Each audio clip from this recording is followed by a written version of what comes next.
Assalamualaikum dan salam sejahtera. Anda bersama saya Dang Suria Zainuddin di Talk Now Malaysia Now. Dan buat pertama kali Malaysia Now Talk Now, kita bersiaran di studio Malaysia Now iaitu di Petaling Jaya. Dan kita hari ini tamu kita sangat istimewa, Dato' Sri Ahmad bin Maslan. Apa khabar Dato' Sri? Assalamualaikum warahmatullahi wabarakatuh. Salam sejahtera. Alhamdulillah baik. Dang Suria okey? Okey, alhamdulillah Dato' Sri.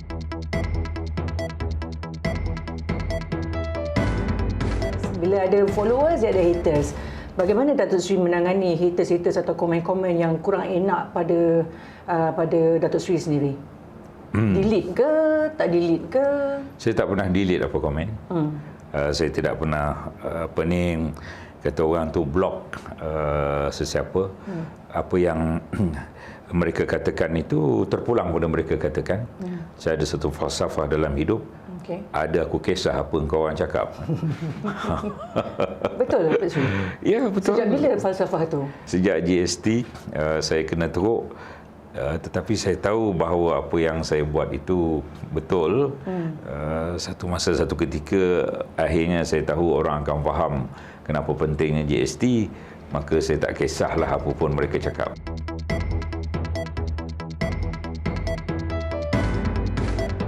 Orang tu, jika tidak mahu di lambung ombak, jangan berumah di tepi pantai. Itulah nasihat pada orang politik. Dan politik ni, Dang Suria, dia bukan lari 100 meter. Dia adalah larian maraton yang cukup panjang. Sekarang ini, daripada tahun 83 sehingga 2021 ni, terlalu banyak perkara-perkara yang mencabar.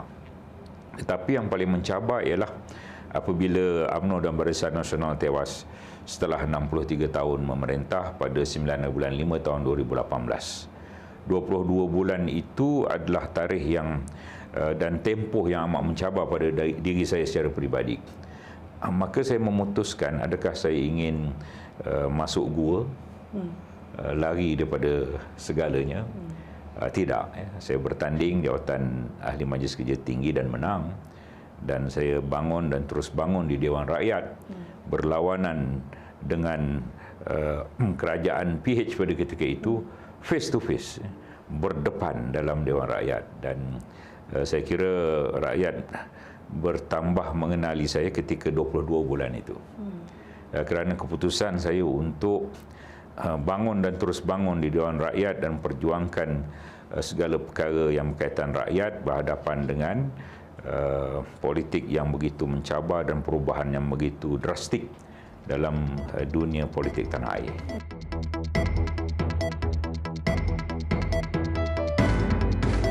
Loyalty Dato' Sri berdiri utuh atau teguh setia terhadap Dato' Sri Zahid tu.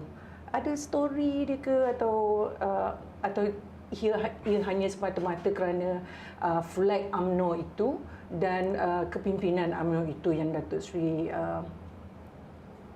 setiakan? Ada story. Ada story. Ada story. Kerana saya mengetahui bahawa Dato' Sri Zahid dizalimi. Bukan sekali, tapi 2 kali kezaliman yang besar lah.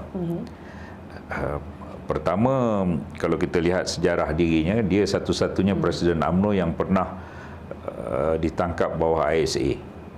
Dan dia pernah masuk penjara. Itu dari segi sejarahnya. Yang kedua ialah dizalimi ketika zaman PH, apabila beliau diminta untuk membubarkan UMNO dan bersama dengan PPBM. Pada ketika itu disarankan begitu, tetapi beliau tidak melayan. Dan akhirnya kerana tidak ada layanan terhadap permintaan itu, maka beliau diheret ke mahkamah atas perkara yang melibatkan yayasannya sendiri. Sebagai contoh, memindahkan akaun Yayasan Akal Budi kepada akaun Yayasan Akal Budi, daripada simpanan semasa kepada simpanan tetap. 22 kali pindah, 22 kali pertuduhan. Dan akibat daripada tuduhan itu, beliau tidak dapat menjawat apa-apa perjawatan yang sepatutnya paling kurang agaknya timbalan Perdana Menteri lagi ke misalnya lah atau jawatan yang lebih pada itu ke itu politik yang telah diaturkan dan dilalui oleh beliau. Jadi saya memahami tentang perkara itu lebih daripada orang lain agaknya, maka kesetiaan saya lebihlah kepada apa yang beliau lakukan.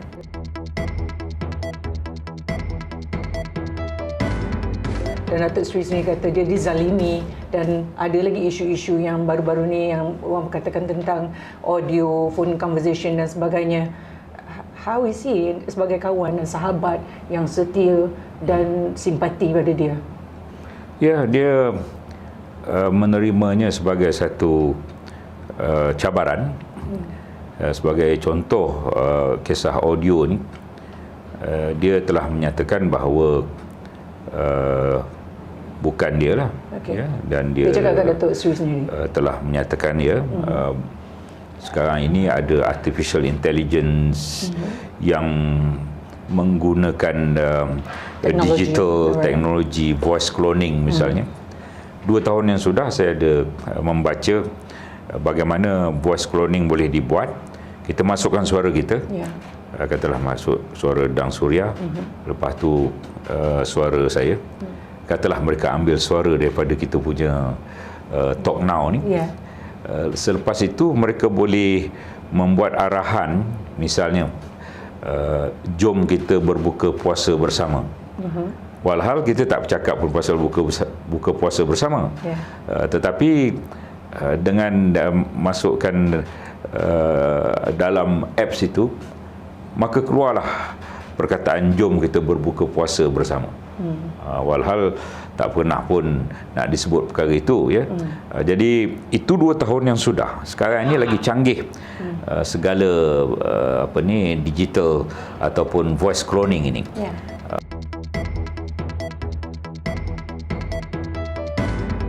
Kadang-kadang kalau kita tengok dekat dalam kabinet, gaduh sama sekali. So bila dekat luar, they're probably friends.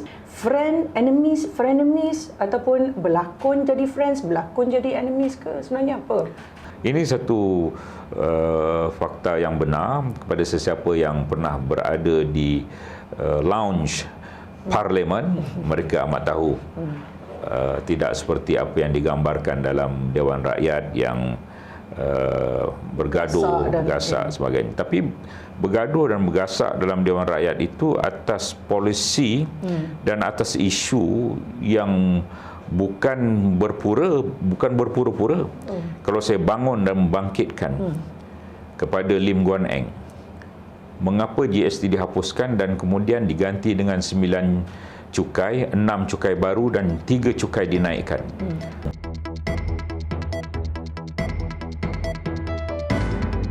Katanya hubungan UMNO dengan PAS mula dingin. Yang dingin itu pada siapa yang tidak pernah menghadiri mesyuarat dan perbincangan. Ada 14 kali dah mesyuarat muafakat nasional.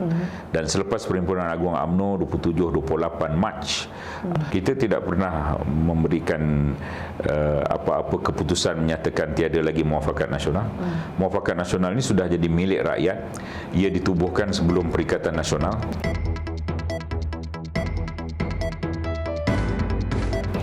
Seandainya lepas PRU nanti kalah juga, jadi pembangkang balik, pembangkang bagaimanakah agaknya nanti? Saya nak letak itu sebagai plan Z. Dalam hidup saya ini ada satu falsafah dalam bahasa Inggeris, if plan A didn't work, don't give up. There are 25 other letters in the alphabet.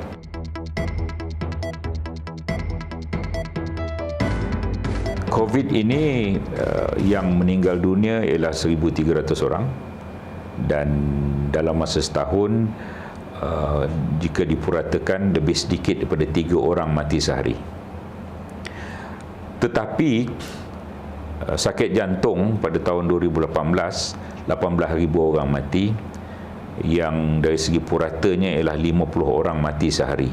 Kenapa kita terlalu fobia dengan 3 orang mati setahun dibanding dengan kematian 50 orang sehari, iaitu sakit jantung. Dalam hati saya, dalam hati tapi tak sebutlah, kita ada darurat tentang COVID, kenapa tak ada darurat tentang sakit jantung? Bukan saya nak melecehkan tentang COVID. COVID ni berbanding sakit jantung dia tidak berjangkit. Cuma janganlah terlalu fobia.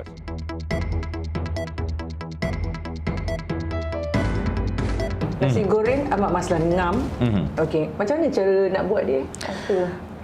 Dia jadi viral sebab hari tu nasi goreng GST, nasi goreng petai, nasi goreng nanas, nasi goreng strawberry. Oh, strawberry? Kenapa ada wujud nasi goreng GST? Itu ketika GST, semua bahan-bahan dalam nasi goreng itu tidak dikenakan GST. Okey. Wakil rakyat atau chef? Wakil rakyat. KL atau Johor? Johor. Amanah atau PKR? Dua-dua tidak. Pakatan Harapan atau Perikatan Nasional? Dua-dua tidak. MN atau PN? MN. Live atau recording? Live. Smartphone atau desktop? Dua-dua. Islam Hadari atau Satu Malaysia? Satu Malaysia dan Islam Hadari. Zahid atau Najib?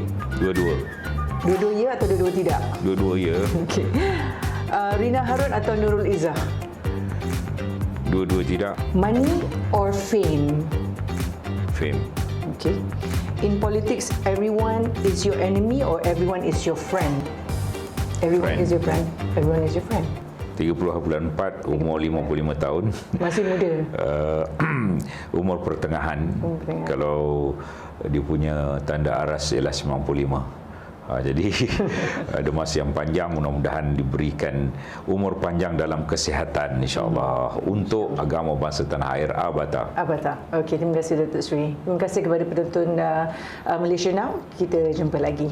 Bye.